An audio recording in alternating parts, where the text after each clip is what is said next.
Spinal stenosis is a condition where the spinal canal, the space within the spine that houses the spinal cord and nerve roots, becomes narrowed.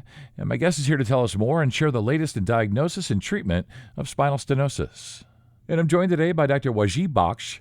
He's a board-certified physician in both spine and orthopedic surgery at Franciscan Health. This is the Franciscan Health DocPod. I'm Scott Webb. Doctor, it's nice to have you here today. I know you're board certified in orthopedics and you have advanced training in spine and orthopedic surgery. So you're definitely the right expert to have on today. And I know we're going to talk in the future about scoliosis, but today we're talking spinal stenosis. And all I really know about it is that it involves the back. And my great aunt used to tell me that she suffered from it, but I don't really know what it is or what causes it. So it's great to have you here. And let's start there. What is spinal stenosis?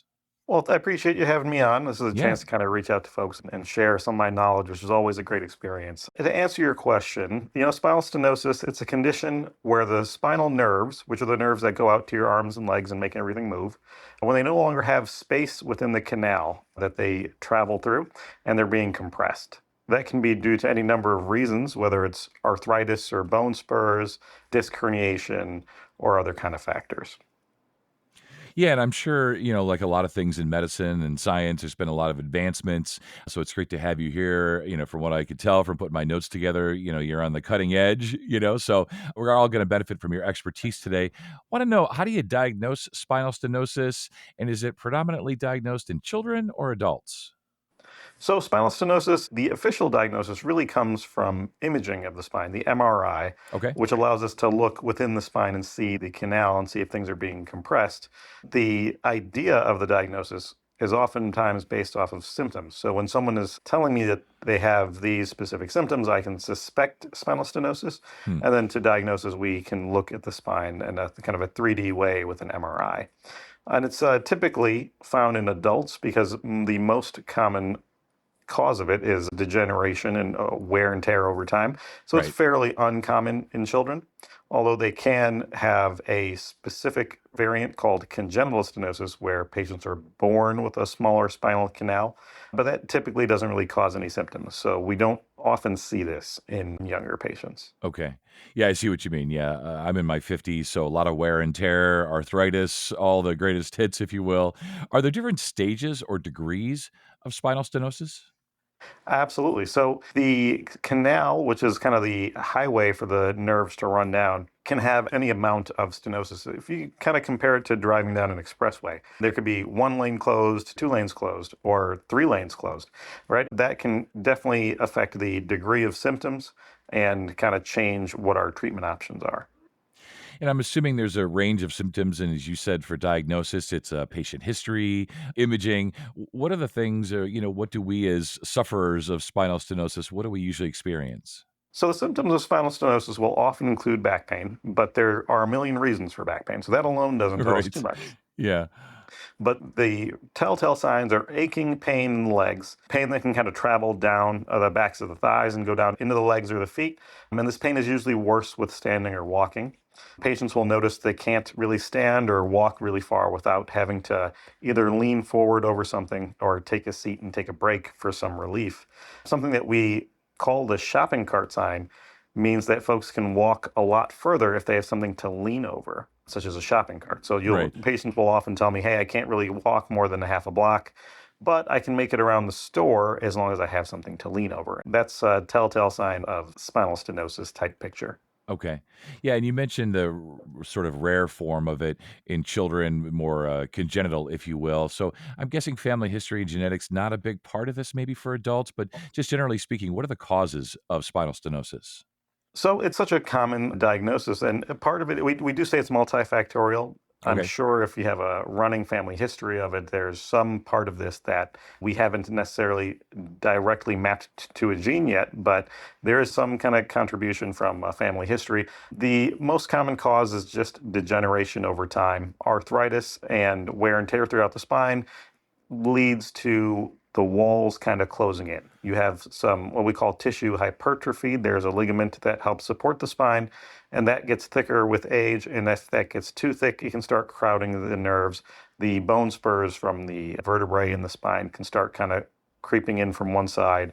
And all of that kind of contributes to narrowing the canal in a degenerative picture. Yeah. Other causes, like if you have like a frank disc herniation from a spine injury, whether it's like a lifting injury, a twisting injury, a car accident, any number of back injuries, and that can result in a disc herniation. What a disc herniation is disc material that's supposed to be within the spine, the bony spine, that can kind of squish out into the canal. And then you have something taking up quite a bit of space in the canal. So similar to how we described it with the expressway, now you got Sure. 2-3 lanes closed because of this disc herniation. So you've got a lot of traffic, and that can contribute to spinal stenosis. Yeah, and those of us in Indiana and Illinois, we're familiar with roads being closed and how frustrating that could be. And in this case, with our backs, how painful. What are some of the risk factors? You said wear and tear. So is it folks that use their backs a lot, injure their backs a lot? Like, how do we end up getting this? Sure. So risk factors, they can include previous spinal injury that can contribute to it. Something that we always have to kind of keep in mind is the heavier you are, the more stress your back sees, and that can lead to a little bit more rapid thickening of the ligament and wear and tear throughout the spine. And then also, when you get really into clinical obesity, you can have a prominence of fat within the spinal canal that can contribute to taking up space there. And then, as always, smoking is a factor for just about everything that causes pain. So those are the things to kind of keep in mind and try to avoid if you want to avoid having these symptoms. Yeah, and you mentioned earlier that it sort of originates in the spine, in our backs, but then it kind of can spread out for folks to the arms, the legs. So, what are some of the other physical complications that folks might experience? So when you've got pressure on the spinal nerves, everywhere that the nerves go can suffer. And primarily that's in the legs, because this is more a problem in the lower spine than anywhere else. And that can lead to significant leg weakness. And if this goes on for long enough and the nerves aren't talking to the muscles anymore, you can lead to permanent weakness and atrophy of the muscles. Most commonly, it'll present with kind of pain and fatigue. And if you let this go unchecked, and it starts really crowding all the nerves and putting a lot of pressure on them, it can give you some trouble with going to the bathroom. And that's when things get really kind of urgent, Yeah. where you need to have something done. Yeah, urgent, literally, figuratively, of course. And I teased a little bit at the beginning that, you're on the cutting edge of treatment for this. So let's talk about some of the latest advancements in care for spinal stenosis. So there are minimally invasive ways to what we call decompress, or to open up the spinal canal to take the pressure off the nerves and get some relief. The asterisk is, with all latest and greatest technologies, not all of them are tested or reliable. So the short answer is you've got to consult with a surgeon that you trust to kind of walk you through what your options are. You can go as far as to the old school way of just bigger incision, take the pressure off the nerves, and sometimes you need that. And then sometimes you can do like a minimally invasive, what we call a microdiscectomy, or what, it depends on what the pathology is. That kind of guides what the options are. The end goal is to do what you need to do to get symptom relief and take the pressure off the nerves, and a quick chat with a surgeon will help you sort that out. Yeah, for sure. Yeah, and it would be difficult to really get into the nitty gritty of surgeries since we don't have the benefit of pictures and things like that. So at least you give us a sense there that there are options, and we as patients, of course, doctors are patients too. We like to know there's options. Just want to, as we get close to wrapping up here, find out about, you mentioned smoking is always bad for everything, of course, but in terms of managing a healthy lifestyle, once we've been diagnosed or trying to avoid diagnosis, what's your best advice?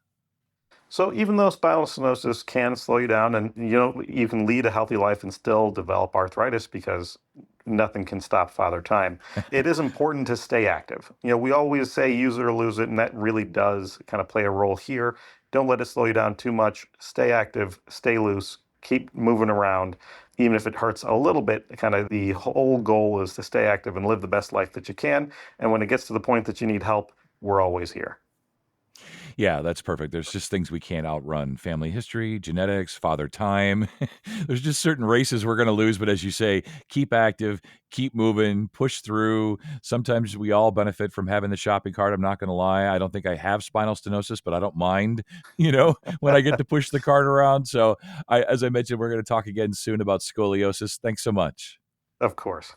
And to learn more, visit franciscanhealth.org and search spinal stenosis. And if you found this podcast helpful, please share it on your social channels, and be sure to check out the full podcast library for additional topics of interest. This is the Franciscan Health DocPod. I'm Scott Webb. Stay well, and And we'll talk again next time.